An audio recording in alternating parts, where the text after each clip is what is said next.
Namo Buddhaya. Welcome and welcome back to another video. Today, I want to discuss with you about how can we become peaceful and how can we become calm from our mind. Now we know that we are living in a world where we are constantly bombarded and constantly overloaded with information, with distractions and all of the chaos.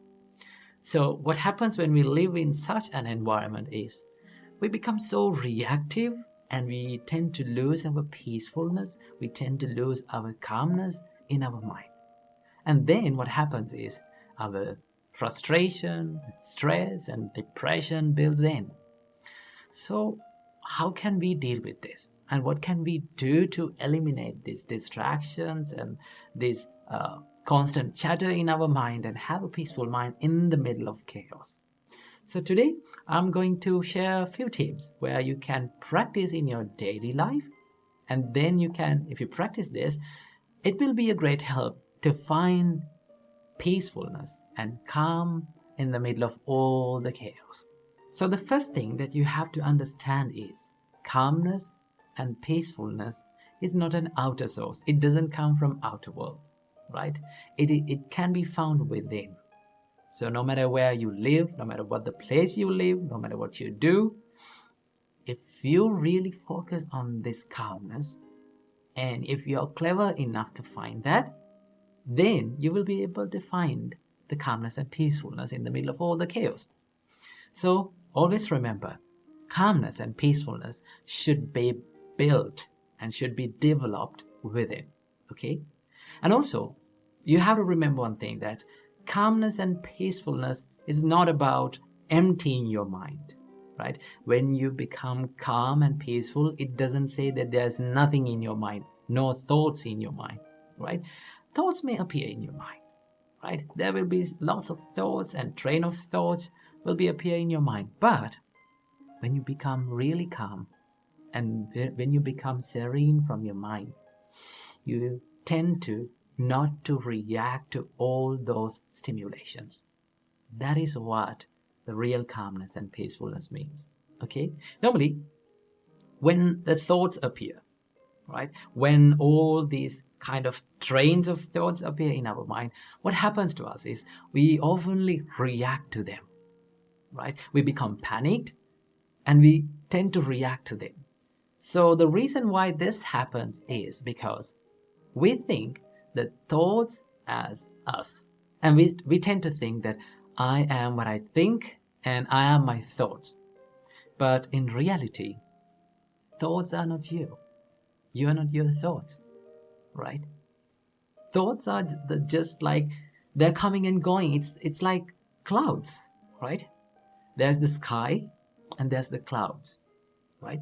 So what is the nature of a cloud? It comes and it swarms around and it goes off, right? Sometimes the sky is cloudy, sometimes the sky is moody, sometimes the clouds are scattered here and there, and sometimes the sky is empty. So you are like the sky and your thoughts are like the clouds, okay? So there's a huge distance between the sky and the clouds. But we often think that the clouds as the sky. Sometimes when it is raining, sometimes when it is moody, we blame to the sky, right? We tend to say that, oh, this weather is not okay. The sky is always raining and it's moody. But sky is not raining. Clouds are what forms the rain, right? Clouds forms the rain. The same as that, when the thoughts appear in your mind, you can take a little step back and think, should I react to this? Should I react upon these thoughts? For an example, if an angry thought came to your mind, what should you do? Just pause a little bit and think, should I react to this? You can have a little bit of a time and think about it. Oh, this is anger. I should not react to this. This is jealousy. I should not react to this. Okay? It's okay to have thoughts in your mind, but if you want to be peaceful, you should not, and you should choose to not to react to those thoughts. So there are a few practices where we can do in our daily life to bring and to make a little bit of a help to this peacefulness and calmness. One thing that you can do is that you can slow down your body movement for a little time period of the day. Maybe like when you have time and when you're working by yourself, maybe like you're walking, maybe like you're writing something, or maybe like you're studying. Try to maintain slow body movements. Now, why I say this? Because our body and our mind is highly interconnected. Okay? When our thoughts become panicked, our body become panicked. So in the other way, if we calm down and if we slow down our bodily movements, it will be a great help for us to slow down the thought process. Then you can take a little time and think about what comes to your mind. That is one thing that you can do. And also there's another great practice that Buddha told us to do, that is called breathing meditation. When you do the breathing meditation, you reduce these heavy loads of thoughts into 2 thoughts: in breath and out breath. In breathing meditation, all what we are doing is we are constantly becoming aware of in breath and out breath. When you do that, it's sort of like condensing your mind. It's sort of like making your mind soft and peaceful and non-reactive. That is what you can do.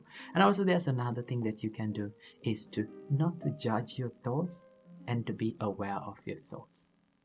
I will give you an example. It's like you're watching a traffic pass by the side of the road, right?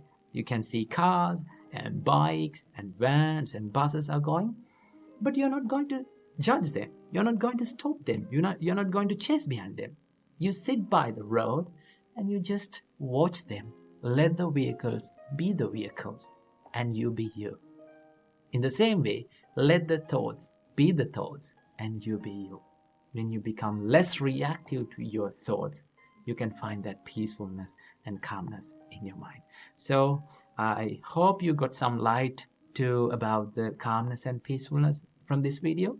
So I hope may all of you be well and happy, and may all of you be calm and peaceful forever.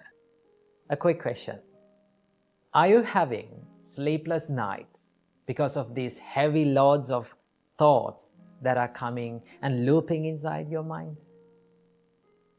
Or are you someone who is imagining the worst case scenarios all the time whenever you're going to do something new?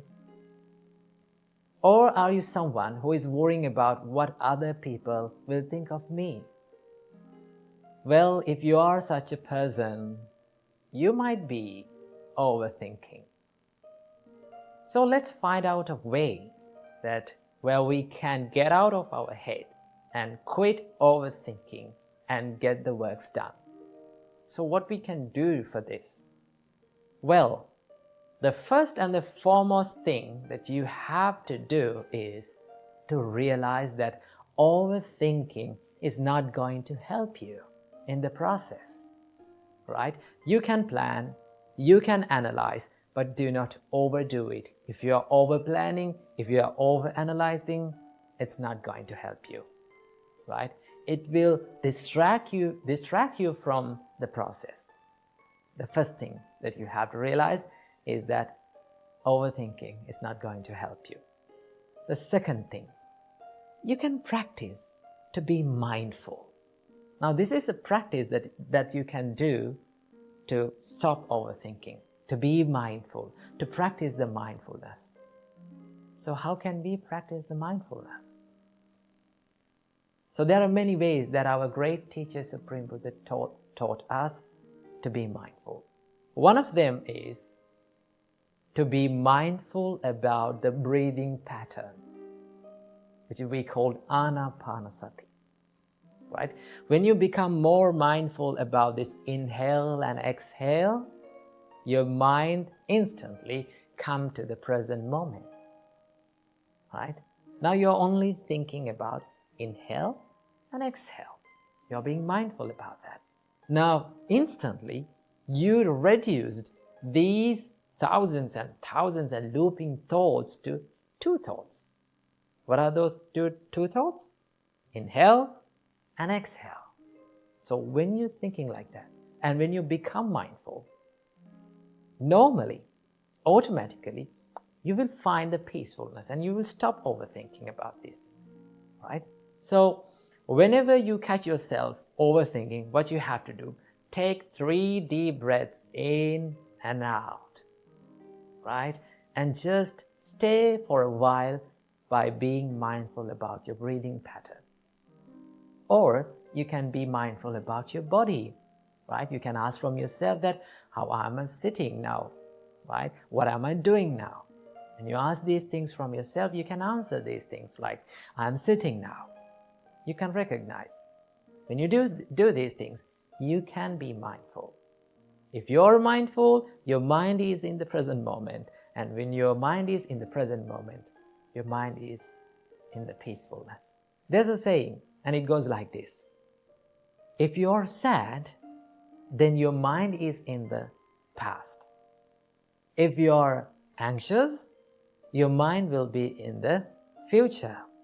But if you are peaceful and if you are still, your mind is in the present moment. So start living in the present moment, right? When you live in the present moment, when you live right here, right now, you can be more peaceful and you can stop these overthinking patterns, right? And also, there's another part of overthinking. What is that?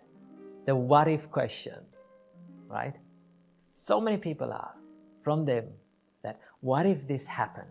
What if this not happens, right? What if everything that I did was wrong? They are constantly thinking about these things like that, right? They are imagining these worst case scenarios. So I must say something about them, right? So if you're thinking this what if question again and again, you can ask from yourself, what if everything that I did was okay? You can be positive. What if everything that I've planned and I've done was really great? So that can happen. There is always many possibilities for your plans to go okay. So don't be negative. Always think, I'm not going to be perfect, right? I cannot be perfect, but I can be the best version of myself. I can do my best. I must do my best. And be positive and go for it and take risks.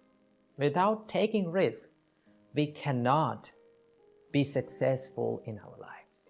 So practice these things, right? Be more mindful, right? Be more kind to yourself. And always think that if I overthink, if I constantly worry about myself, it will kill the peacefulness of my life. So I hope this video gave some light to your life. So be peaceful and be mindful and get out of your head and start doing the works that you haven't done. No matter how good we are, no matter how talented we are, there are certain times in life we are going to make mistakes. We are going to mess things up in life. In such times, one of the most common things that we do is we hate ourselves. And this self-hatred can end up in serious situations like suicide. See how many times we say, I love you to someone. How often we say, we say it often, right? But how often we say, I love myself. I appreciate who I am. This is something that we don't do openly. See, in Buddhist practice, the first step of spreading love and kindness is to practice love and kindness or spread love and kindness to yourself. So the Buddha saw that without being filled with self-love and self-kindness, you cannot be kind to someone else. So that is why we have to learn how to be kind and how to love ourselves without hating ourselves. So from this video, I'm going to be sharing with you a few things that we have to understand and we have to practice to stop hating ourselves and to start appreciating and loving our life. Number 1, do not believe in labels. See, there are lots of labels that we have put on ourselves. For an example, your name. Your name is a label that was given by maybe your parents, and everyone start to call from that name, and it became your personality. It became who you are. Okay? Same like that, we are so good at labeling ourselves with our imperfections, with our mistakes, or with our incapabilities. But here's the thing, the more we label ourselves with our incapabilities, for an example, people say to themselves like, I am a person who is being angry all the time. Okay, I'm a person who has having a weak mindset. I'm a person who is lazy all the time. Okay, I don't have any friends. I'm not getting in with friends. Okay, I cannot be with these people. So the more you label like that yourself, it becomes your personality. And that is why we should not believe in the labels that we put on ourselves. Why? Because a label or your incapabilities or your weaknesses or your mistakes are just a thought pattern. And it is always can be changed. Okay? You can always improve. And that is why we should not label ourselves with our incapabilities and our mistakes or from our weaknesses. We always have the chance to improve and to evolve. Number 2, learn to accept mistakes. Mistakes are the proof that says that we are trying in life and we are not willing to give up on ourselves.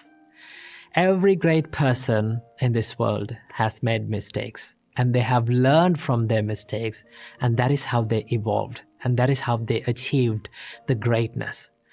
Always remember, the mistakes will never define your character unless you define your character with your mistakes. So do not let your mistakes to define your character. Always you have the chance to improve and move on and make yourself a good person and improve yourself. Believe in it. Number 3, stop criticism. This is something that is very important that we have to focus on in loving ourselves. Stop criticizing yourself. Stop criticizing others. Now here I'm not talking about the constructive criticism. I'm talking about the negative criticism. Okay? Do not criticize others and also do not criticize yourself. Okay? Why we should not criticize others to put others down? In each and every time when we criticize someone, we give the message to our mind that we are better than them. Okay? I am perfect than them. And you set standards to yourself. Most of the time, these are not realistic standards. Okay? And when we cannot live up to our own standards, what happens to us? We hate ourselves. And that is how criticism steals the self-love and the self-value. And that is why we should not criticize anyone. And number 4, believe that imperfection is beautiful. Just take a deep breath and look into this nature. Everything has that one nature that is the imperfection. From the little plant to the great mountain, everything is imperfect, right? There is no perfectly symmetrical plant in this world. There is no perfectly symmetrical mountain in this world. Everything has the imperfection.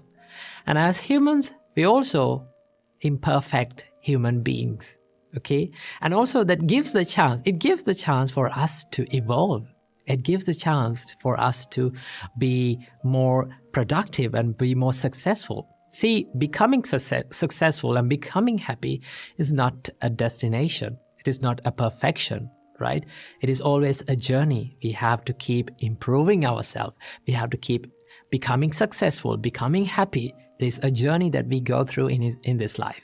So when you accept the imperfections, no matter how good we are, no matter how talented we are, no matter how great we are, there will be always imperfections in life. When we accept it, we can focus our kindness and our love towards ourselves.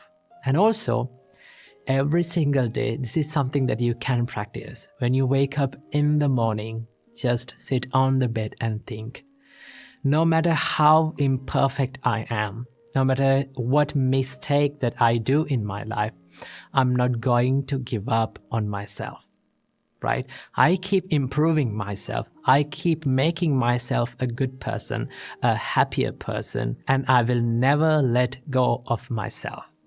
This is not something that is called selfishness. Selfishness is expecting many unrealistic things from yourself, right? And then when you're not up to your standards, you start to hate yourself. And that is why when you truly love yourself, truly love your imperfections, and truly love who you are and accept who you are, you get the chance to improve and you get the chance to evolve. And these are the things that we have to keep in mind in order to practice the self-love and improve the self-value. So keep practicing these things and make your life happier and healthier. Namo Buddhaya. Now, one of our viewers have asked a question from us, that what is true love according to the Buddhism? Well, when we talk about the topic love, remember, as humans, as beings in this world, we all seek love and affection in our life, right? All living beings needs love to live. So when we talk about the topic love, it is a vast and a broad topic, right? Love can be found in many ways. But the basic and the base for all these kinds of love is the kindness and the compassion. But most oftenly, people may misunderstand the love and the attachment. Right? When we come to the topic of love between the partners, the male and females, boys and girls, many of the boys and girls, they doesn't know what is true love and what is attachment. Now there is a distinct difference between true love and attachment. So what is that difference? Well, when someone loves another person, he will say, I need you to be happy by being with me, right? In the other hand, if someone being attached to some person, he will always say that why are you not making me happy?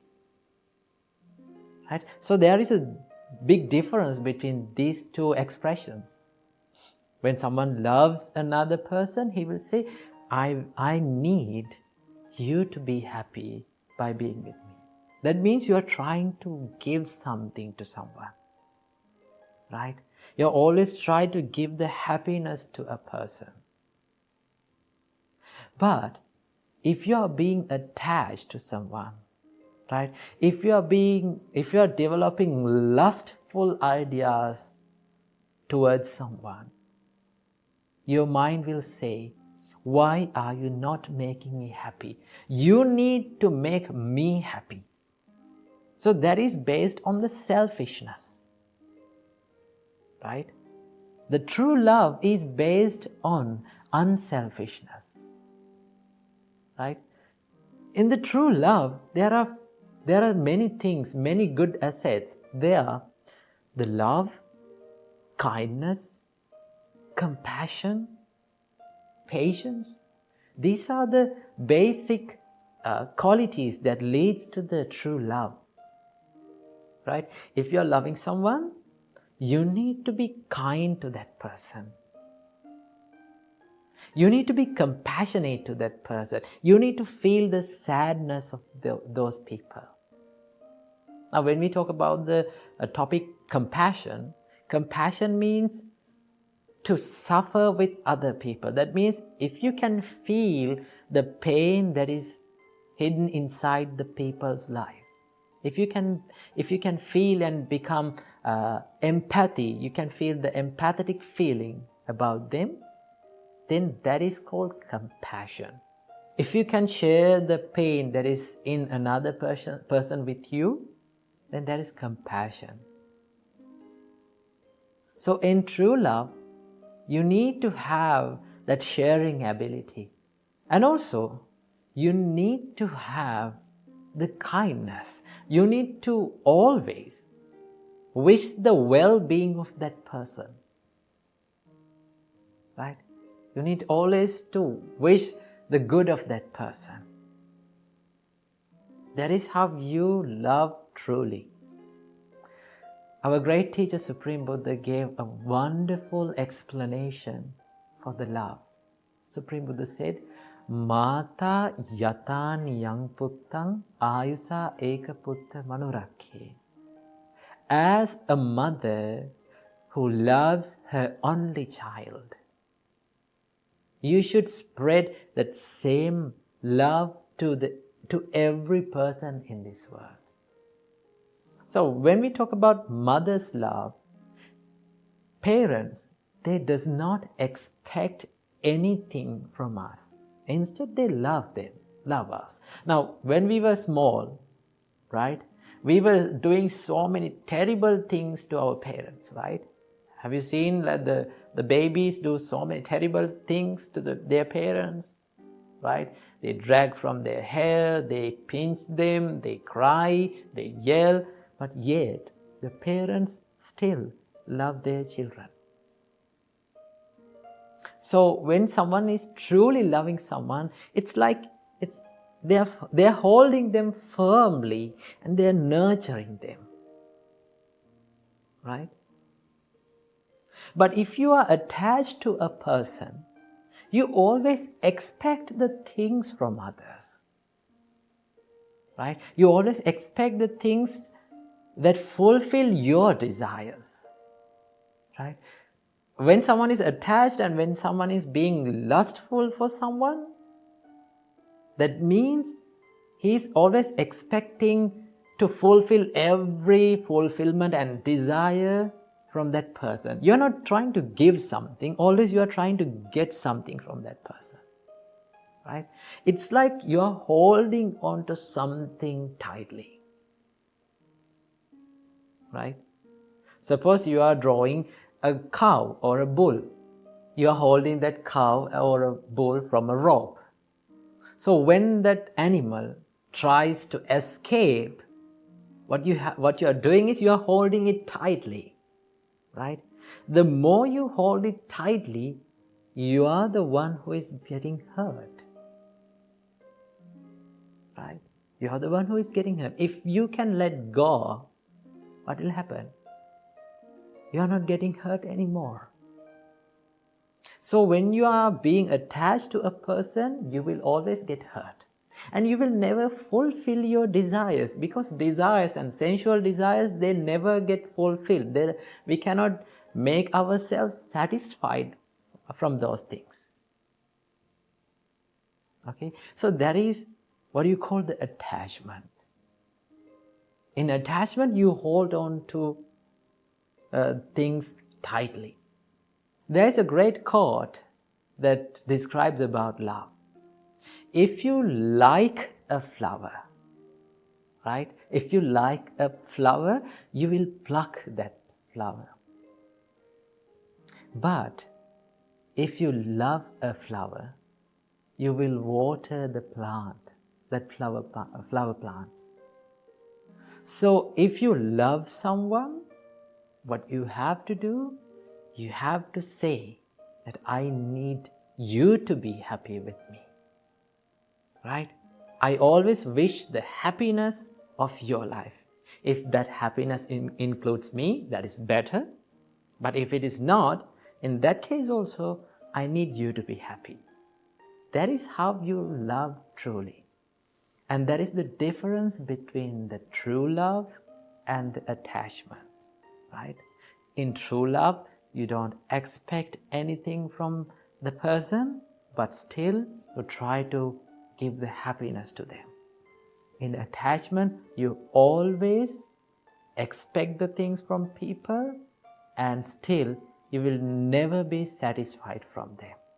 So choose to love the people correctly. If you choose to love people correctly, then you will be a peaceful person throughout your life. Welcome to yet another episode in Inner Guide Q&A program. Now it's been a long time that we haven't done a Q&A session. So today we are going to answer one of your questions. Someone has mentioned in the comments that it said that what to do when the life is becoming unfair, and what to do when life is not going in my way. Well, we are going to talk about this today. First of all, remember the nature of our life. What is the nature of our life? Life is a little bit unfair. That is the real nature. But the problem is we expect that everything in our life to be perfect and to be fair. That is the problem.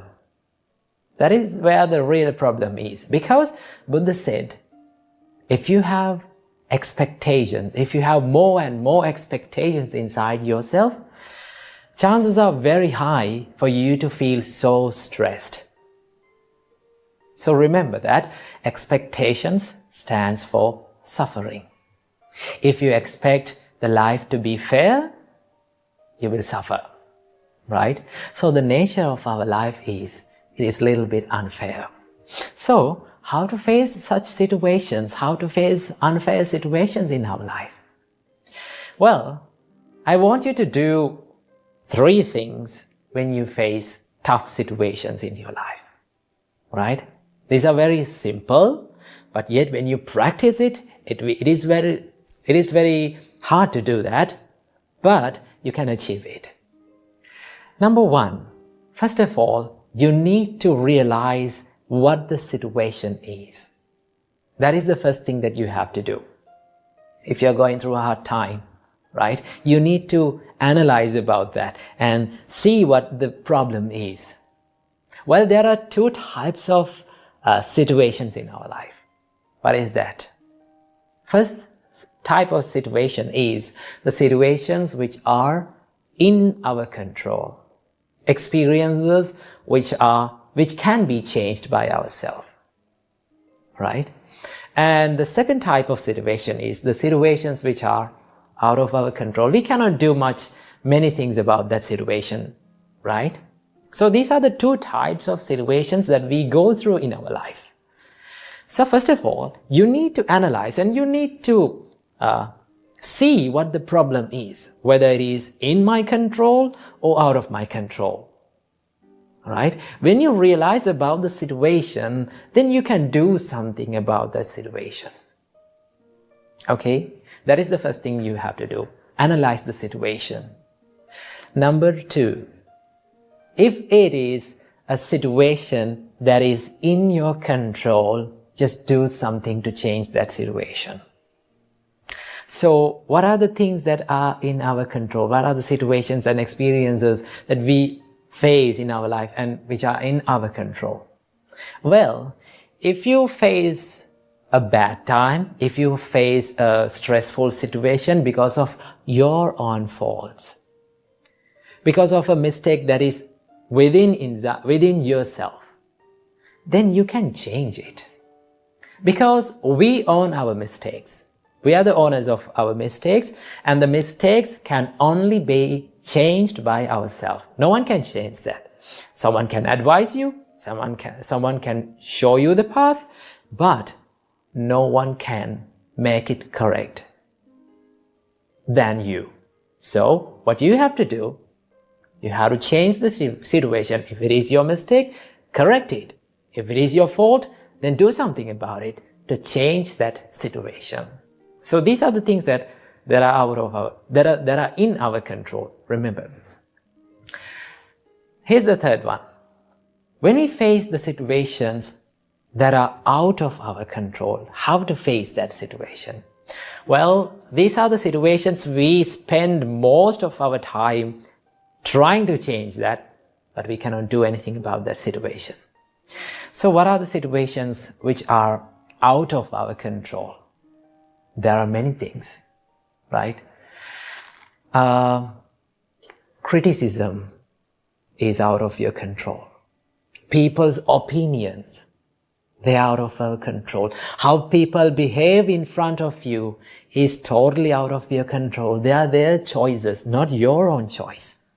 But we try to change these situations and we become so sad and depressed trying to change, and we find that we cannot change this situation.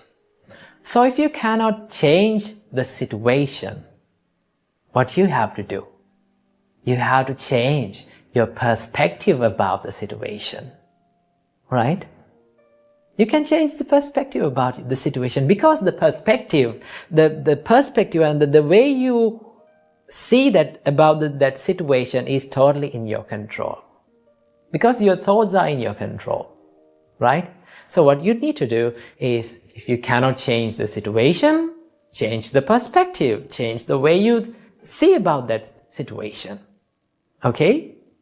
So remember, when people act weird in front of you, when people try to make you angry, when people criticize you, right? When people give unwanted opinions about you, just think, these things are out of my control. I should not waste my time of my life to change these situations. It is much better to change my perspective about this situation.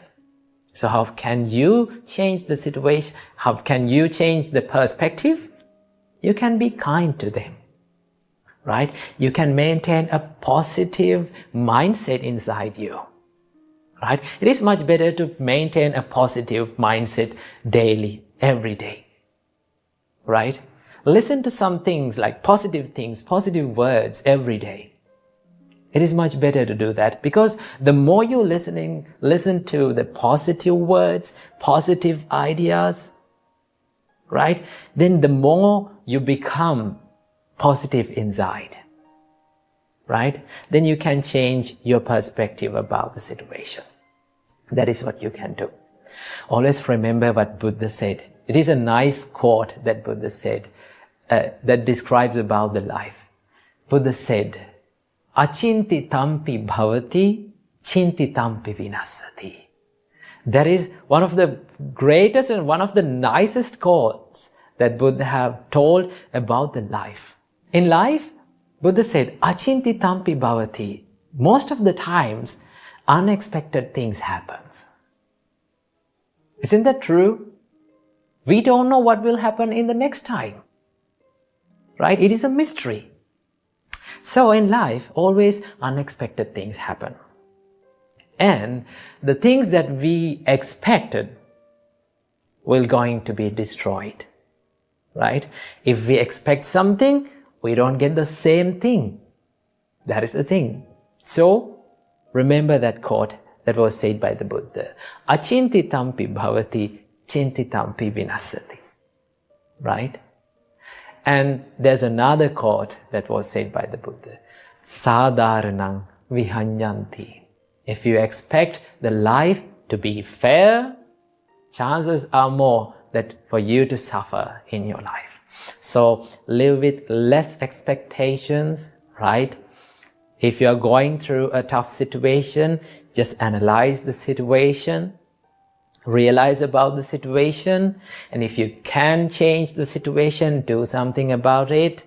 If you cannot do it, something about the situation, change your perspective.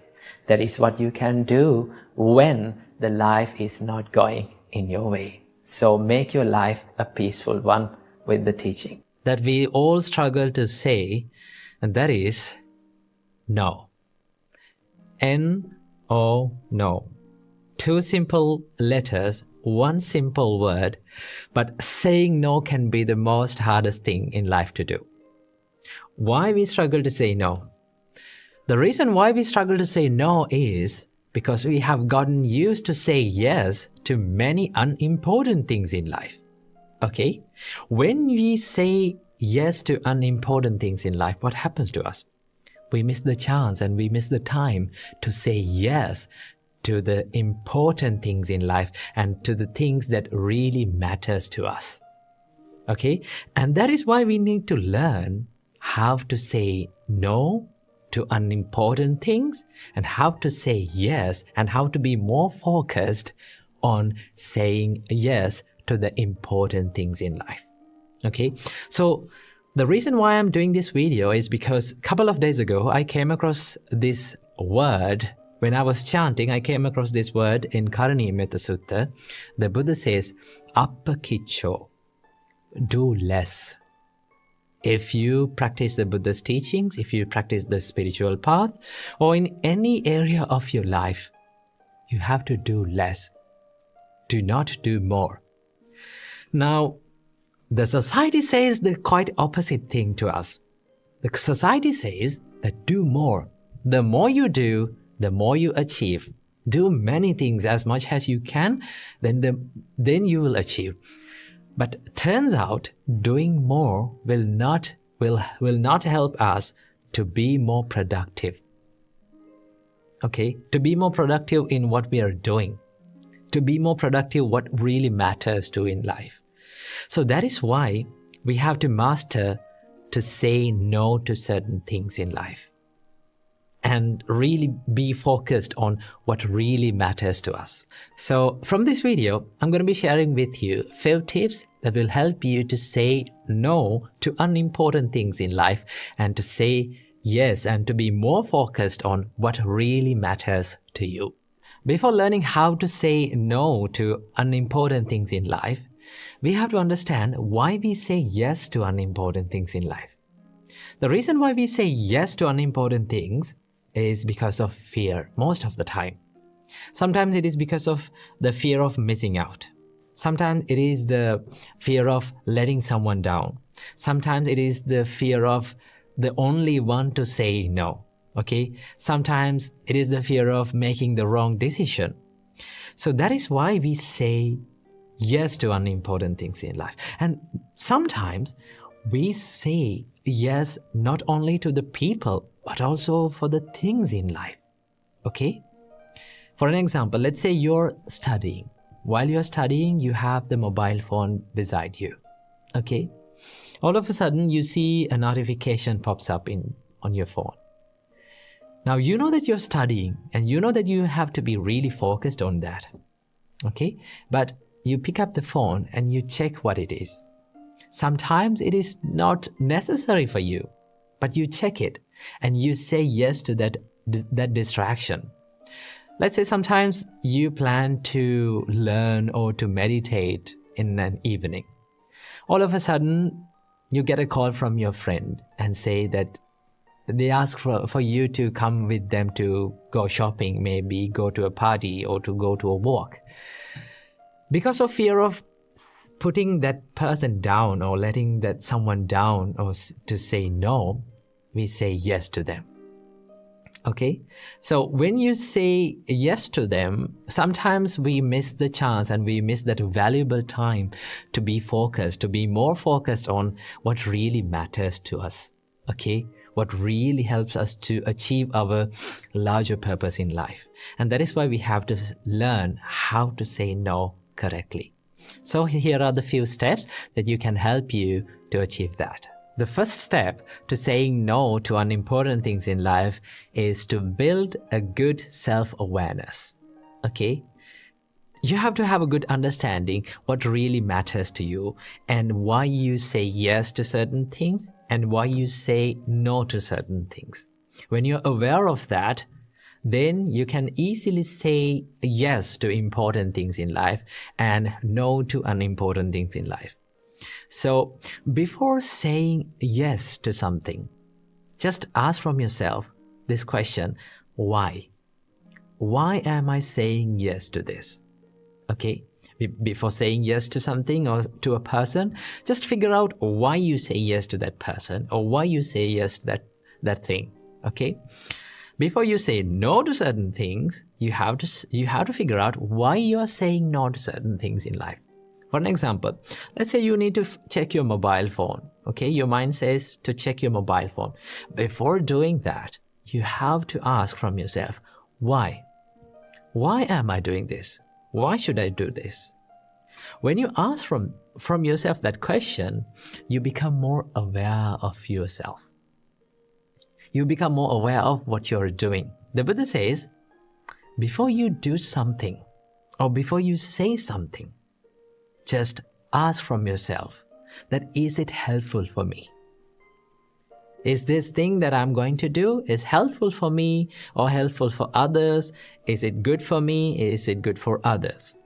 When you ask from yourself that question, and if you come to the answer that, yes, this is really worthy of saying yes, this is really worthy of saying, this is really important to me, then do it. But if you come across the answer that, no, this doesn't really matters to me, okay, it is not important to my life, then by all means, do not do it, because it steals your time, the valuable time in your life. So the first step of saying no, learning how to say no to unimportant things in life, is to build a good self-awareness. The second step of learning to say no to unimportant things in life is to build a good self-discipline. And now this is the most hardest part, because it takes a lot of courage and grit to say no. And you need to be more disciplined to say no to unimportant things in life.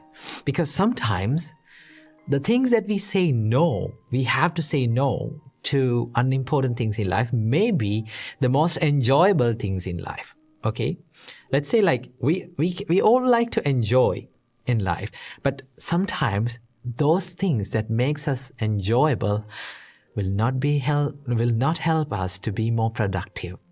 Okay, for an example, let's say you are going to study and you're planning to study, you're planning to meditate, but well, sometimes your friends ask you to come and join to a party.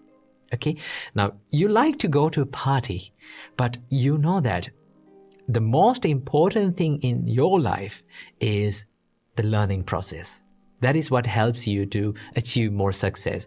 The most important thing in life is to build a good spiritual, a strong spiritual base in your life. So then it is very difficult to say no to those things, because we fancy in doing all those things. Okay, so that is where we need the self-discipline, to be disciplined and to say no. This is what really matters to me, and I have to do it. Then you have to say no to those people politely. You can explain why you are saying no. Okay, I heard this one quote saying that, learn to say no to people without explaining yourself. I would say learn to say no to people and explain why you're saying no to them. Then they can understand why you're saying no. Okay, so then they will respect your time and your values in your life. So that is why we have to learn to say no politely and correctly. The third step is to understand that your time is valuable. Time is the most valuable asset that we have in our hand. Okay, and our time on this earth is really limited. You don't have an infinite time on this earth. We have a finite time, and we have to use that limited time very well. So I would suggest, look at your time like you look at your money. Okay, so when you get money, you don't spend that money lavishly or to whichever the thing that you want. You don't put that money wherever you are. No, we become more serious, and you become more serious about your money. Same like that. Think about your time as you think about your money. Okay, because money can be earned again, but the time cannot be earned again. You cannot take back the time.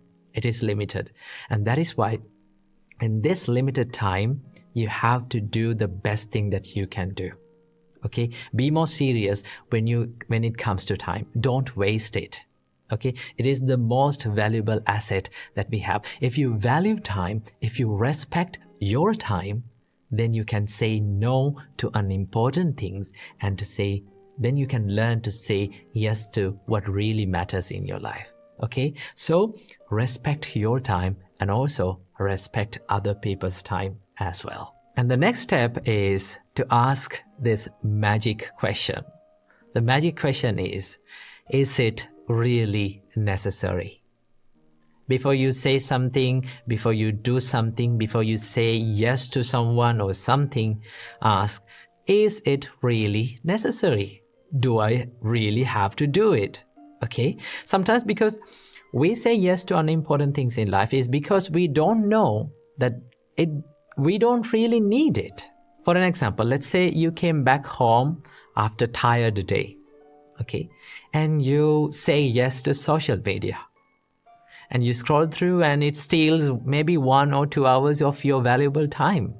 In that time, there is someone that is valuable that you can do. Maybe to talk with your kids, maybe talk with your parents, maybe talk with your children. Then you can be more engaging with them and do something valuable with them.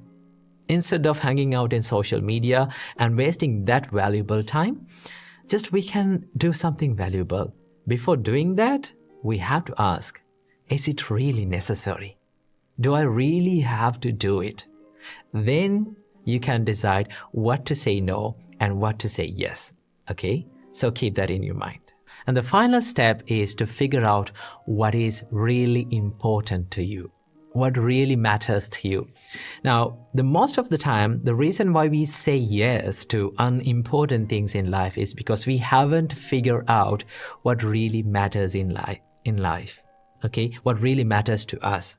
So that is why if you have a good understanding what is the larger purpose of your life, what really matters to you, what is really valuable in your life, you can be more focused on that and say no to other things in life that really never helps you to achieve the larger purpose in your life. So I would suggest take a quiet time in your day to figure out what really matters to me today. What should I do and what is the most important thing that I should do today to achieve the larger purpose of my life. In that way, you will have a good understanding what really matters in your life and the things that don't really matter in your life. And be more focused in doing those things. Sometimes it is more enjoyable doing unimportant things in life. But although it is enjoyable, although it is hard to say no to all those distractions, we have to say no to them because those are the things that prevents us engaging and achieving the larger purpose in our life. So finally, these are the tips that you can practice to say no to unimportant things and to say no to distractions in your life and to be more focused on what really matters. So finally, saying no can be really hard. I know it is really hard, but in order to achieve a happy life and a calmer life and a more disciplined life, we have to say no, and we have to learn to say no to unimportant things in life. So practice these little tips and then you'll be happy in your life. Namo Buddhaya. Welcome to today's video. In today's video, we are going to take a look at the concept of karma according to Buddha's teachings. Now, when you hear the word karma, the first question that comes to your mind is, what is karma? What is the meaning of this word? Well, if you take a look at the definition of karma, it gives the meaning of action, right? But in Buddhism, it is more than action. The Buddha said it is intentional action is the karma. In Nibbedika Sutta, Buddha explains this as Chetanahang bhikkhave kammang vadami chetayitva kammang karoti kayena vachaya manasa. Monks, I say that intention is the action or intention is the karma. And intentionally or willingly, one performs actions or karma either physically, mentally, or verbally. That means that intention, chetana, or the intention plays a greater role behind our karma. Now, according to the intentions, the karma can be divided into two types. Buddha said there are kusala karma and akusala karma, wholesome actions and unwholesome actions, right? Now, what is wholesome action? They are the actions, they are the things that we do with wholesome intentions, right? Like we do certain things with wholesome intentions like love and kindness, compassion, patience, serenity, right? When we do certain things from our body, speech, and our mind with wholesome actions, wholesome intentions, we generate karmas that are wholesome. And also there's the other side of the karma, that is unwholesome actions. Okay? Now, akusala karma or unwholesome actions is a broader topic, because so many people think that akusala karma is something that is bad when it comes to unwholesome actions, right? Akusala karma is not only bad, but also there's another hidden meaning behind this. And that is, there are certain things, there are certain actions that we perform during our day-to-day life, right? They're the things that we do in day-to-day life, like talking and writing and like sleeping and traveling. We need actions and we need intentions to do this. Intentionally we do all the actions. But they're not certainly unwholesome. So the meaning of akusala karma means the actions that do not fall under the wholesome actions or kusala karma. Of course, there is the unwholesome actions or the bad karma or the evil karmas that we do, and also there is other neutral karmas that we perform during our day-to-day life. So they are called the unwholesome actions, right? So based on the intention, the karma can be divided into two different parts, and they are wholesome actions and unwholesome actions. Kusala karma and akusala karma. Okay? And the word karma does not come alone. It comes with this word vipaka or phala, right? Vipaka, the word vipaka gives the meaning of result or outcome. And the word phala gives the meaning of the fruit. Okay? Now the word phala is a great word to understand about the law of karma. Let's understand about it in this way. Let's say I planted a mango seed on the ground. In few years' time, what do I get? I can have mangoes, right? And also, if I planted a chili seed, in few months' time, what can I get? I can get chili, right?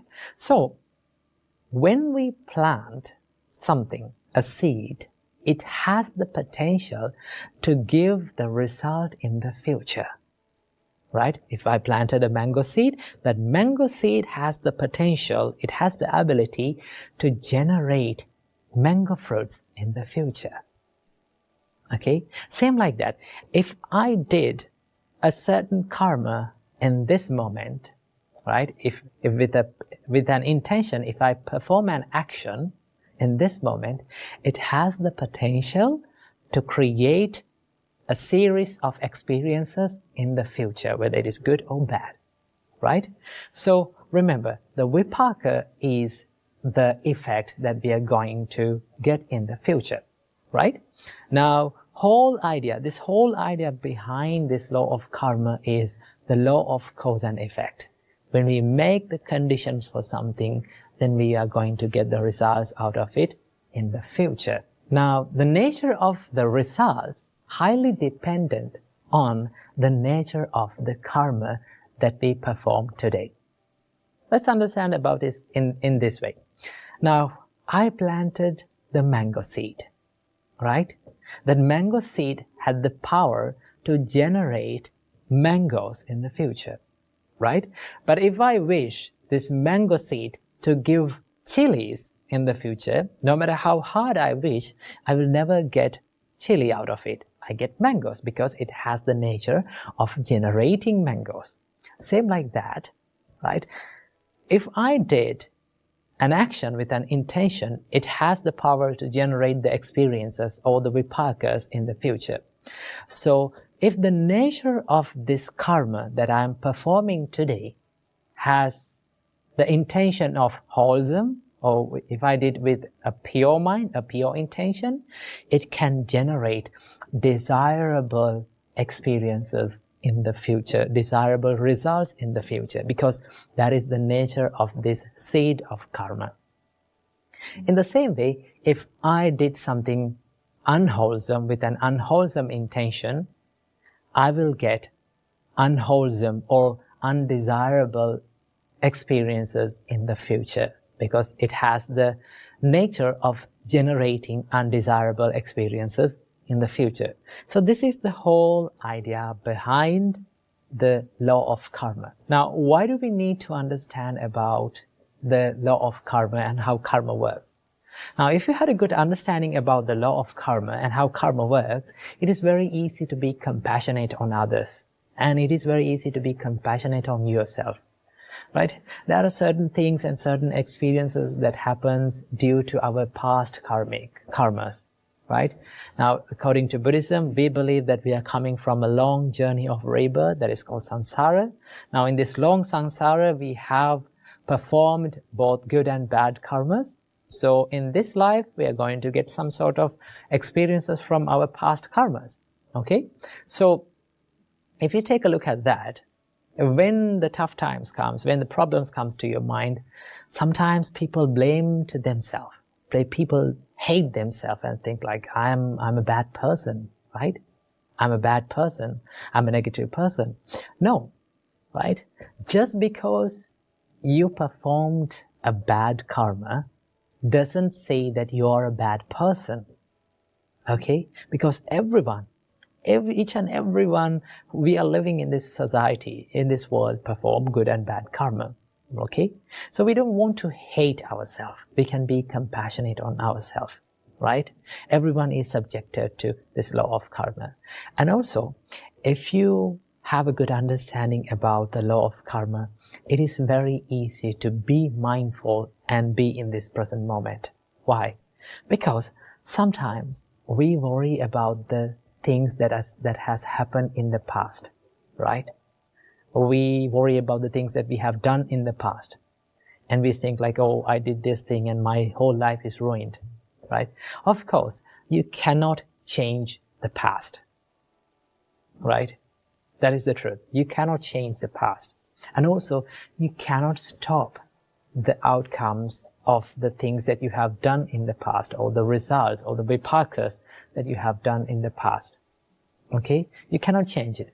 What is within your control and what you can change is this present moment. And if you become mindful about this present moment, then you can create good karma, not the bad ones. So I hope you got a little understanding about the karma and how it works. So until next video, stay happy and stay safe.